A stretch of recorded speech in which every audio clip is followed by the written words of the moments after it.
Vele, para que le digas a Sí, Sofi. así se ve bien. ¿Sí, Sofi? Sí, Ya para iniciar live. Ya está. ya. Ahí, el hombre sin cabeza.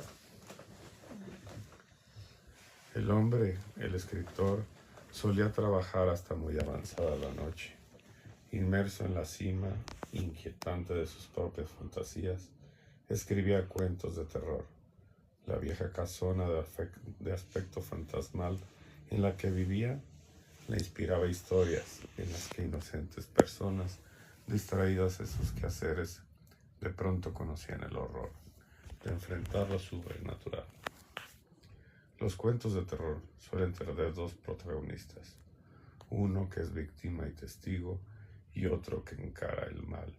El mal puede ser un muerto que regresa a la vida, un fantasma capaz de apoderarse de la mente de un poder mortal, un ser del inframundo que trata de ocupar el cuerpo ajeno, un hechicero con poderes diabólicos, una fatal profecía que se cumple con otra lógica. Un escritor sentado en su sillón frente a una computadora a medianoche, en un enorme caserón, que solo lo habita, que se parece bastante a las indefensas personas que de pronto se ven envueltas en situaciones de horror. Absorto en su trabajo, de espalda a la gran sala de techos altos con muebles sombríos, cuadros con espectrales caras de parientes muertos y una lúgubre iluminación.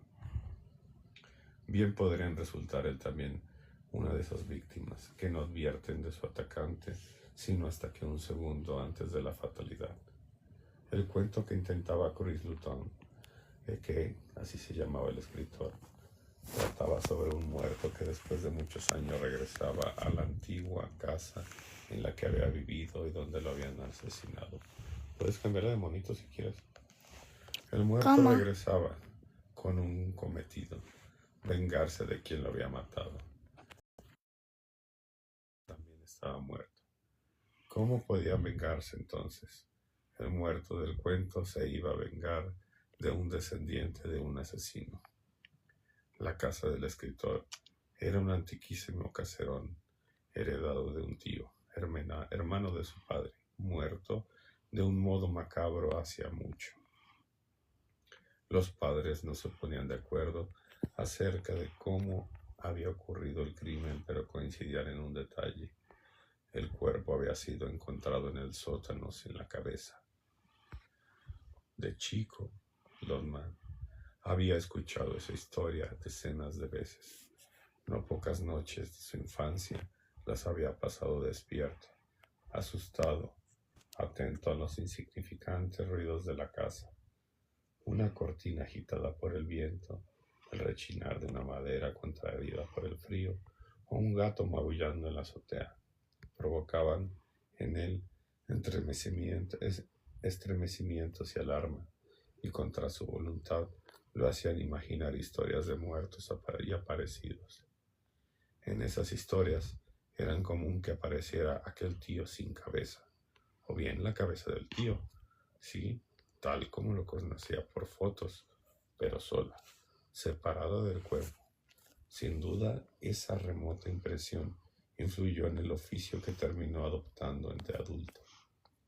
Ahora tan lejos de la niñez, Lodman evocaba padecimientos infantiles para convertirlos en cuentos.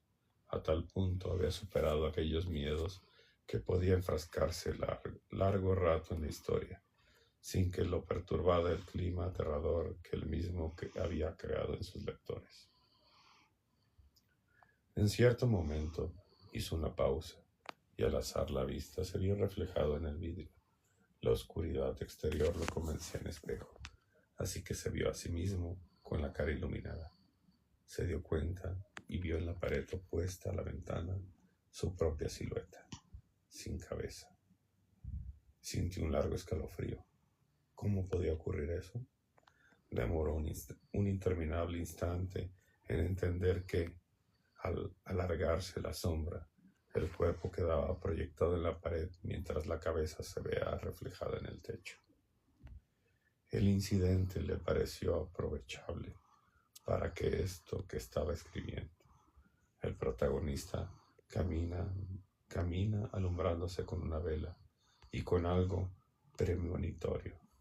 Observa en su sombra fatal la cabeza. El personaje no se asusta, es solo un hecho curioso.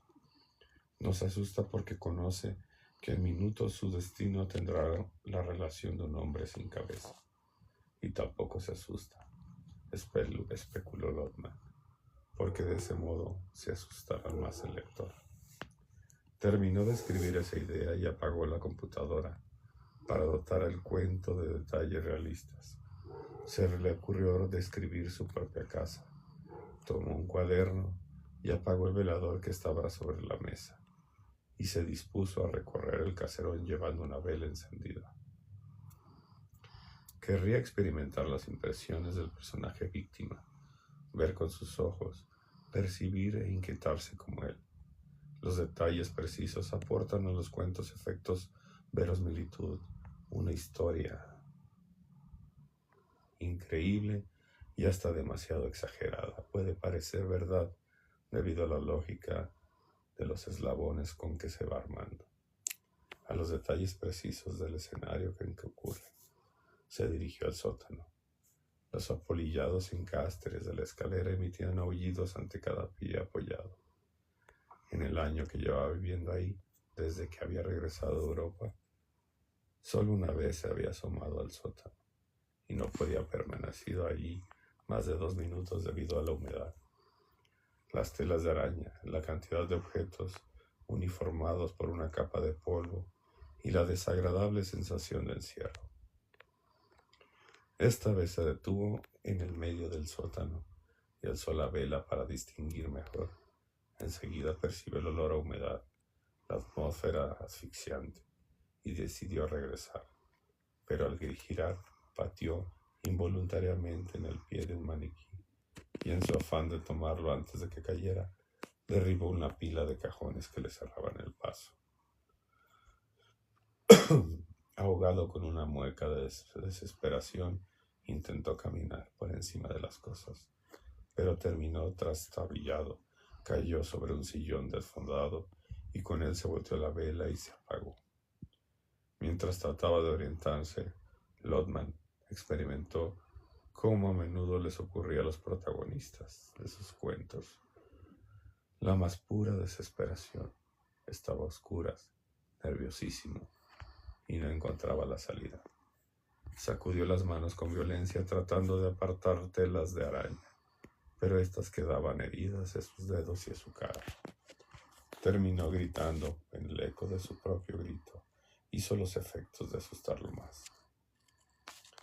El camino hacia la escalera y hacia la puerta de salida parecían haber desaparecido. Se quedó inmóvil, tratando de recordar dónde había una llave de luz, pero su cabeza no estaba tranquila, como para caer esa tarea. Solo podía permanecer alerta a algún ruido o movimiento, como en aquellas noches de la infancia. Enseguida la situación se le hizo insoportable, así que comenzó a caminar hacia un lado y otro, derribando cosas con la mayor violencia y gritando como un loco asustado. Cuando al fin dio con la escalera y pudo salir del sótano, chorreaba una gélida transpiración de su frente. Se le ocurrió que debía cerrar con llave la puerta que conducía al sótano, pero era imposible el temblor de sus manos. No le permitió acertar la llave en la cerradura. Corrió entonces hasta cada interruptor y encendió a manotazos todas las luces. Basta de clima inquietante. Para inspirarse en los cuentos, se dijo avergonzado. Estaba listo en que la vida real toleraba esas cosas muchísimo menos que en las personas, capaces de explorar catacumbas y cementerios. Cuando al fin llegó al estudio donde escribía, se echó a llorar como un chico. Una gran taza de café hizo el milagro de reconfortarlo. Después encendió la computadora y, siguiendo las anotaciones del cuaderno, terminó de escribir un relato de un tirón. El muerto, sin cabeza, salía del cementerio en una espantosa noche de tormento.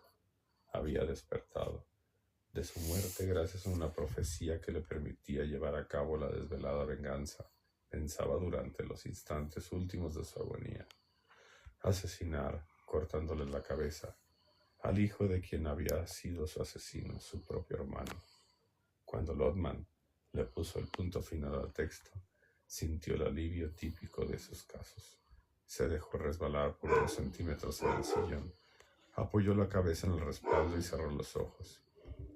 Había escrito el cuento que venía postergando desde hace semanas. Tarea cumplida. Dedicaría el día siguiente, desconectando que la tormenta que ya se me avecinaba no fuera gran cosa, a pasear y encontrarse con algún viejo amigo del pueblo a tomar café y charlar. Sin embargo, tuvo de pronto un extraño presentimiento. Era una estupidez, una fantasía casi infantil, la tontería más absurda que pudiera pensarse.